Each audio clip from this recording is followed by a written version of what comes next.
का स्वागत है आज के प्रैक्टिस सेट नंबर 7 में। आज हम लोग टोटल 40 क्वेश्चन को करने वाले हैं डिटेल एक्सप्लेनेशन के साथ। तो आइए वीडियो स्टार्ट करते हैं। पहला प्रश्न है, द्वारका प्रसाद मिश्र ने किसके साथ मध्य प्रदेश में नमक सत्याग्रह शुरू किया था? दुर्गा शंकर मेहता, सेठ गोविंद दास, पुरुषोत्तम दास टंडन, माखनलाल चतुर्वेदी या उपयुक्त में से कोई नहीं? तो ये सेठ गोविंद दास के साथ। तो द्वारका प्रसाद मिश्र और सेठ गोविंद दास दोनों लोगों ने मध्य प्रदेश में नमक सत्याग्रह शुरू किया। अब यहाँ पे हम लोग देखते हैं कौन कौन कहाँ से नमक सत्याग्रह का नेतृत्व किया था। जैसे गुजरात से तो महात्मा गांधी हो गए, साबरमती से दांडी तक। तमिलनाडु के त्रिची से बेदराणायम तक ये चक्रवर्ती राजगोपालाचारी यानी जिन्हें हम राजा जी भी बोलते हैं, इन्होंने नेतृत्व किया था। गुजरात के धरसाना साल्ट वर्क से सरोजनी नायडू, अब्बास तैयब जी और इमाम साहब का नाम। उत्तर पश्चिमी सीमांत प्रांत पेशावर से खान अब्दुल गफ्फार खान, जिन्हें हम सीमांत गांधी और बादशाह खां भी कहते हैं। केरल के मालाबार तट पे के केलप्पन, इन्होंने वैकोम सत्याग्रह के नायक इनको बोला जाता है। उड़ीसा के कटक से हरे कृष्ण महताब और गोपबंधु चौधरी थे। बंगाल के मिदनापुर क्षेत्र से सतीश दासगुप्ता और मातंगनी हजारा। बिहार के चंपारण से बिपिन बिहारी वर्मा, गिरीश तिवारी और चंद्रिका सिंह ने। असम के सिलहट नोआखली से स्थानीय कांग्रेस नेता के नेतृत्व ने पदयात्रा की थी। तो यहाँ से आपको प्रश्न देखने को मिल सकता है। अगला प्रश्न है, 1919 की शुरुआत में अली भाइयों द्वारा गठित अखिल भारतीय खिलाफत समिति के सदस्य कौन नहीं थे? यकूब हसन सैयद, हसरत मोहानी, मौलाना अबुल कलाम आज़ाद, हकीम अजमल खान, इनमें से कोई नहीं? तो ये यकूब हसन सैयद नहीं थे। यानी 1919 में इसकी स्थापना होती है खिलाफत समिति की, और इसमें प्रमुख नेता अली बंधु थे, जिन्हें हम मौलाना मोहम्मद अली और मौलाना शौकत अली यानी दो भाइयों ने मिलकर आंदोलन शुरू किया था। इसके अलावा मौलाना अबुल कलाम आज़ाद और हसरत मोहानी, हकीम अजमल खान का भी नाम आता है। महात्मा गांधी की इसमें क्या भूमिका रही है? तो नवंबर 1919 में दिल्ली में आयोजित अखिल भारतीय खिलाफत सम्मेलन के अध्यक्ष स्वयं महात्मा गांधी चुने गए थे। गांधी जी ने इसे हिंदू मुस्लिम एकता का क्या स्वर्णिम अवसर माना। खिलाफत दिवस यानी 17 अक्टूबर 1919 को पूरे भारत में आधिकारिक रूप से खिलाफत दिवस के रूप में मनाया गया। असहयोग आंदोलन में विलय। फिर उसके बाद महात्मा गांधी ने क्या किया कि सितंबर 1922 में कलकत्ता के विशेष कांग्रेस अधिवेशन में इसको क्या कर दिया, खिलाफत समिति को असहयोग आंदोलन में शामिल कर लिया। आंदोलन की समाप्ति 1924 में तुर्की में मुस्तफा कमाल पाशा के नेतृत्व में खलीफा के पद को समाप्त कर दिया गया, जिसके साथ ही भारत में यह आंदोलन भी क्या हो गया, स्वतः समाप्त हो गया। बढ़ते हैं अगले प्रश्न पे। अगला प्रश्न है, जिस जैन ग्रंथ में तीर्थंकरों के जीवन चरित्र और उसका नाम है डैश है? उवास गत साहू, आदि पुराण, भगवती सूत्र, कल्प सूत्र या उपयुक्त में से कोई नहीं? इसका सही उत्तर है कल्प सूत्र। नेक्स्ट क्वेश्चन है कि स्वतंत्रता सेनानी ने पहली बार महात्मा गांधी को राष्ट्रपिता के रूप में संबोधित किया? जवाहरलाल नेहरू, सुभाष चंद्र बोस, सरोजनी नायडू, चंद्रशेखर आजाद या उपयुक्त में से कोई नहीं? तो ये कहने वाले पहले व्यक्ति थे सुभाष चंद्र बोस। अब महात्मा गांधी को प्राप्त कुछ उपाधियां। रविंद्रनाथ टैगोर ने महात्मा कहा। बापू जो है वो सुभाष चंद्र बोस द्वारा कहा गया था 1944 में। राष्ट्रपिता भी सुभाष चंद्र बोस ने ही कहा था महात्मा गांधी को। महात्मा गांधी को अर्धनग्न फकीर ये विंस्टन चर्चिल ने 1931 में कहा था। इन्हें देशद्रोही फकीर भी कहा था विंस्टन चर्चिल ने ही। मलंग बाबा ये पश्चिमोत्तर सीमांत प्रांत की कबायलियों ने दिया था 1930 में महात्मा गांधी को। भंगी शिरोमणि यानी गांधी जी स्वयं को भंगी कहलाना पसंद करते थे। यह उपाधि उनके कार्यों के सम्मान में दी गई थी। कूली बैरिस्टर की बात करें तो दक्षिण अफ्रीका में एक अंग्रेज मजिस्ट्रेट द्वारा इन्हें कूली बैरिस्टर कहा गया। केसरे हिंद यानी ब्रिटिश सरकार द्वारा बोअर युद्ध में सेवाओं के लिए बाद में जलियांवाला बाग हत्याकांड के विरोध में लौटा दी गई। और संत आप साबरमती विदेशी पत्रकारों द्वारा, उनके प्रशंसकों द्वारा, गुरु कई अनुयायियों ने कहा था। One man boundary force Lord Mountbatten ने कहा था 1947 में जब नोआखली में दंगे हो रहे थे, वहाँ पे महात्मा गांधी गए और दंगा तुरंत क्या हो गया, समाप्त हो गया। इस वजह से उन्हें वन मैन बाउंड्री फोर्स कहा। करमवीर ये दक्षिण अफ्रीका के उनके सहयोगियों द्वारा कहा गया था। महान राजनेता विदेशी राजनीतिक विचारों द्वारा, और भिखारियों का राजा कहा था मदन मोहन मालवीय ने। तो यहाँ से आपको एग्जाम में भर भर के प्रश्न मिलेंगे। बढ़ते हैं आगे।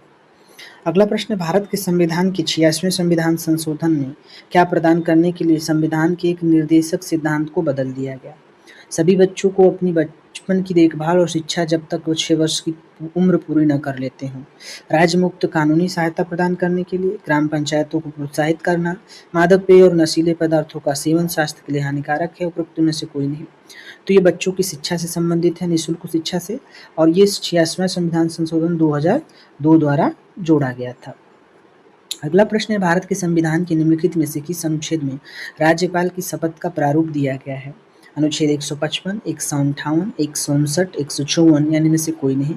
इसका सही उत्तर है अनुच्छेद 159। अब यहाँ पे हम लोग राज्यपाल से संबंधित महत्वपूर्ण अनुच्छेद देखते हैं और ट्रिक के साथ देखेंगे। ट्रिक है, राजा का नाक योगा से साफ। इसको 2-3 बार बोलिए, राजा का नाक योगा से साफ, और आपको याद हो जाएगा। अनुच्छेद क्रम है 153, 154, 155, 156, 157, 158, 159। तो राजा से हो गया राज्यपाल, का से हो गया कार्यपालिका, ना से नियुक्ति हो जाएगी, राज्यपाल के ही बारे में सब बातें चल रही हैं। क से कार्यकाल हो जाएगा, और योगा से हो गया योग्यता, और से हो गया सेवा शर्तें, साप से हो गया शपथ, जो कि प्रश्न में पूछा गया था। तो शपथ का वर्णन अनुच्छेद 159।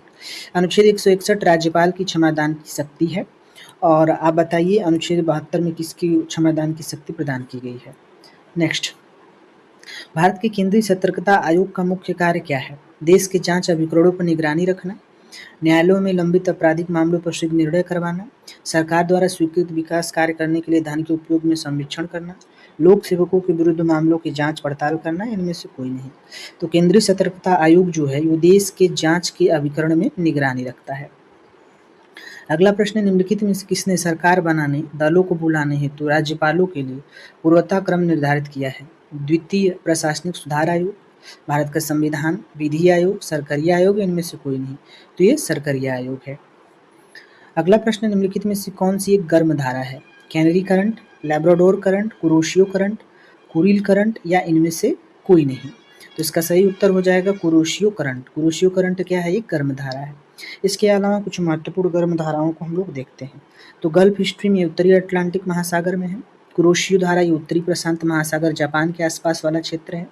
ब्राजील धारा ये भी गर्म धारा है, दक्षिण अटलांटिक महासागर में बहती है।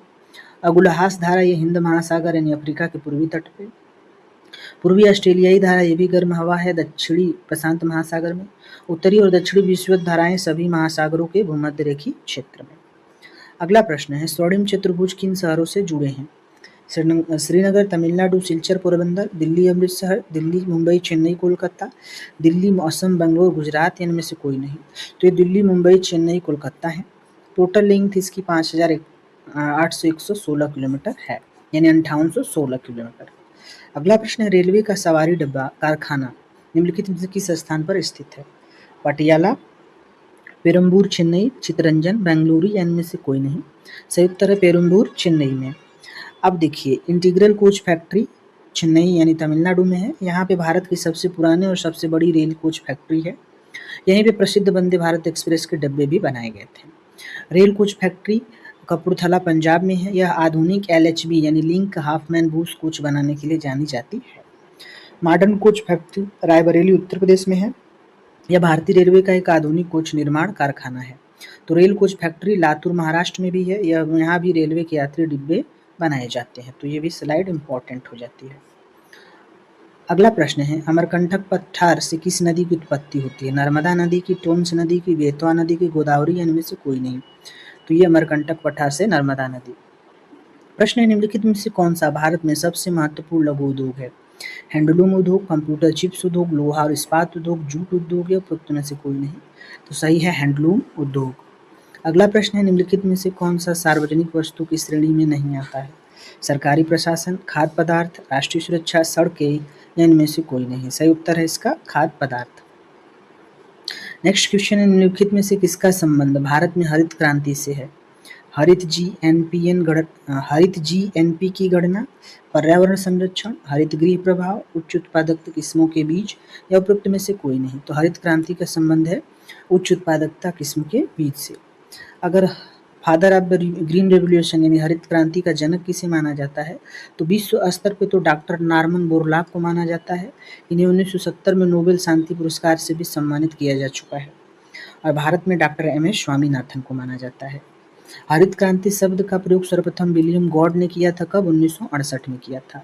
और इसकी वैश्विक शुरुआत 1960 के दशक में मानी जाती है और भारत में इसकी शुरुआत 1966 और 67 के समय मानी जाती है। अगला प्रश्न है, यदि लोग मुद्रा को हाथ में अधिक रखना और जमा करना शुरू कर देते हैं तो अर्थव्यवस्था पर क्या प्रभाव पड़ेगा? मुद्रा की मांग में वृद्धि होगी, मुद्रा गुणक मनी मल्टीप्लायर कम हो जाएगा, मुद्रा गुणक मल्टीप्लायर में वृद्धि होगी, मुद्रा की मांग घट जाएगी, और उपयुक्त में से कोई नहीं। तो यहाँ पे मुद्रा गुणक मल्टीप्लायर में क्या हो जाएगी? कमी हो जाएगी। नेक्स्ट क्वेश्चन है, रेपो रेट क्या है? लघु अवधि दर जिस पर बैंक ग्राहकों को ऋण प्रदान करता है, लघु अवधि जिस पर सरकार बैंक को ऋण देती है, लघु अवधि जिस पर भारतीय रिजर्व बैंक बैंकों को क्या देता है? उधार देता है। तो इसका सही उत्तर यही है। नेक्स्ट क्वेश्चन है, डीपी धर द्वारा कौन सी पंचवर्षीय योजना तैयार और लॉन्च की गई थी? छठी पंचवर्षीय योजना, सातवीं पंचवर्षीय योजना, चौथी पंचवर्षीय योजना, पांचवी पंचवर्षीय योजना है, इनमें से कोई नहीं। तो डीपी धर द्वारा जो है ये पांचवी पंचवर्षीय योजना तैयार की गई थी।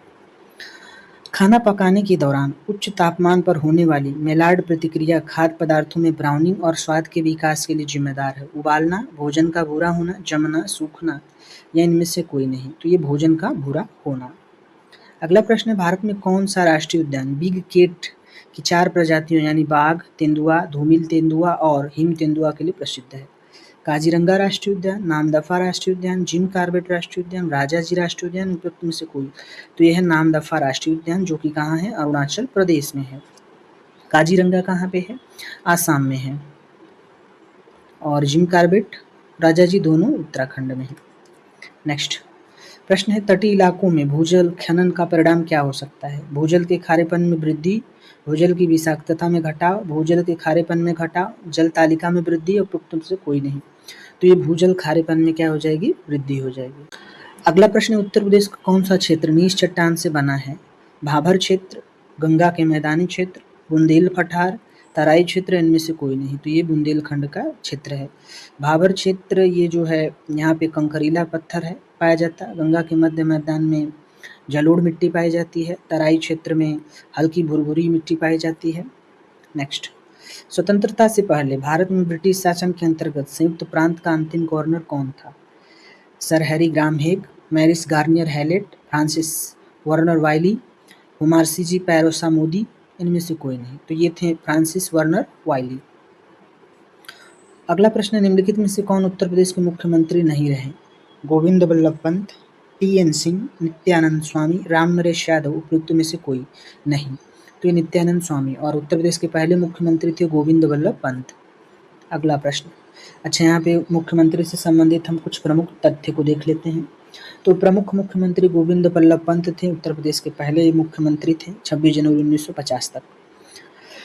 प्रथम महिला मुख्यमंत्री सुचेता कृपलानी, या उत्तर प्रदेश ही नहीं बल्कि भारत के किसी भी राज्य की पहली महिला मुख्यमंत्री थी। सबसे कम उम्र के मुख्यमंत्री अखिलेश यादव जी रहे हैं, उन्हें मात्र 38 वर्ष की आयु में पद की शपथ मिली थी।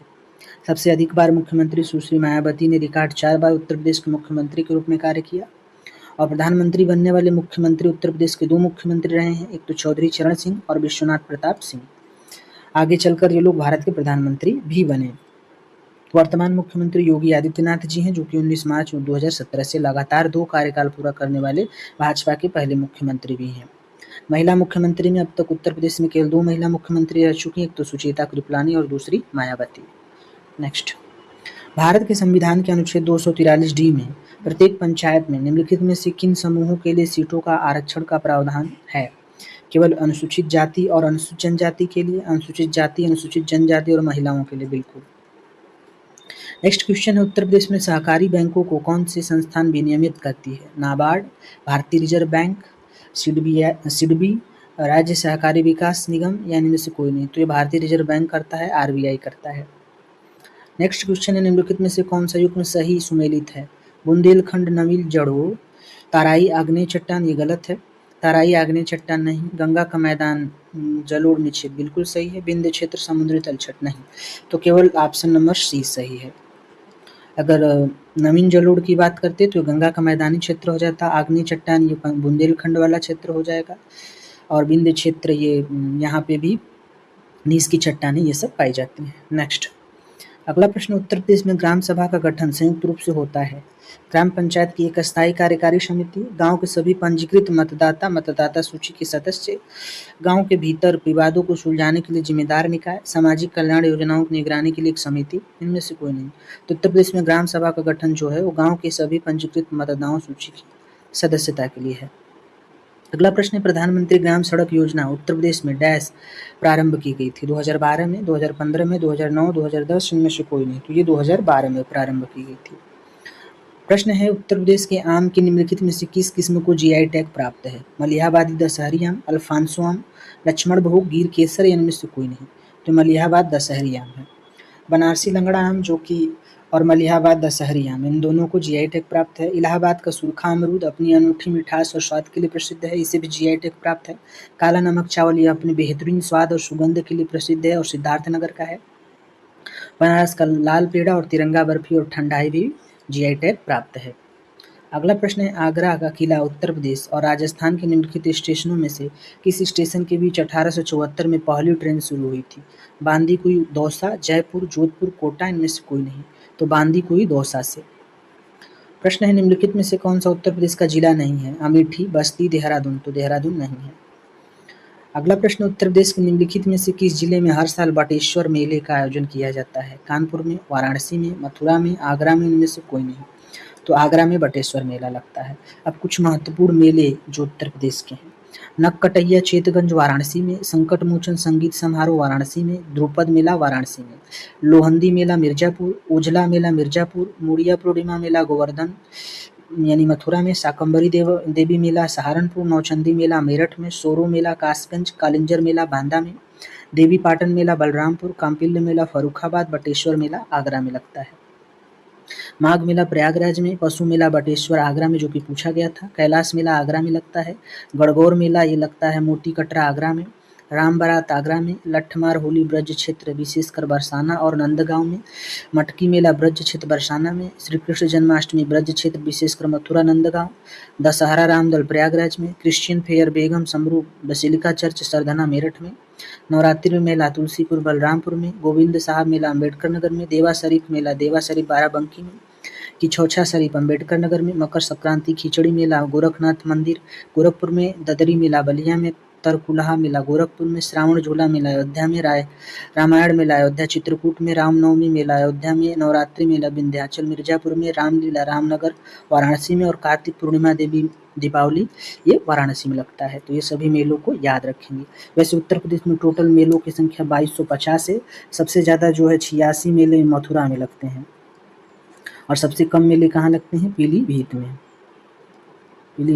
नेक्स्ट, ग्राम सभा की बैठकों में किसी संकल्प के पक्ष या विपक्ष में पड़े मतों का रिकॉर्ड कौन रखता है। ग्राम प्रधान रखता है, ग्राम सभा सदस्य रखता है, ग्राम सभा द्वारा नामित कोई अन्य व्यक्ति रखता है या ग्राम पंचायत अधिकारी रखता है, उनमें से कोई नहीं।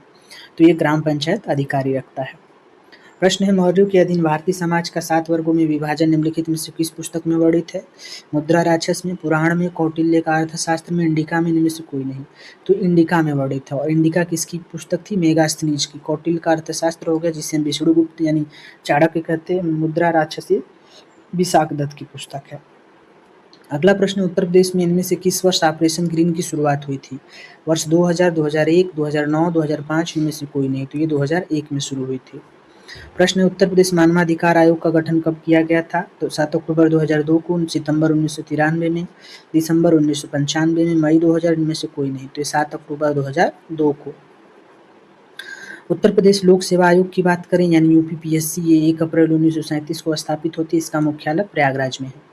उत्तर प्रदेश राज्य पिछड़ा वर्ग आयोग की स्थापना होती है 9 मार्च 1993 में और 5 जनवरी 1996 से अधिनियम के रूप में लागू हो गया।